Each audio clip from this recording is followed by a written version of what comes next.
என்ன மாப்பிள, வெள்ளை சட்டை பேண்ட் கட்சியில் நிக்க போறியா? அதுக்கெல்லாம் போய் பேசண்டா மாப்பிள.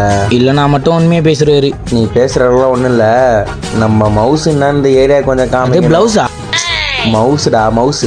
மவுஸா? நம்ம மவுஸ் என்ன இந்த ஏரியா கொஞ்சம் காமிங்கடா. அதனால தான் இந்த கெட்டப்லாம் காமிக்கணும்டா. வரேன்டா. எங்கடா போற? ஒரு நிமிஷம். இவன் எதுக்கு வரான் எதுக்கு போறான் ஒன்றும் புரியல. வந்துட்டியா? போமா? போலாம்.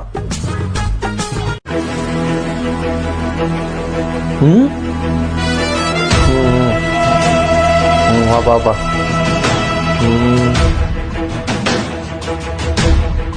என்ன எல்லாரும் ஒரு மாதிரியா பாக்குறானுங்க? அதானே, ஏன் எல்லாம் நம்மள ஒரு மாதிரியா பாக்குறாங்க? நீ என்ன ஒரு மாதிரியா பாக்குற? என்னடா இது? நீ தானே மவுஸ் காட்டணும்னா வா.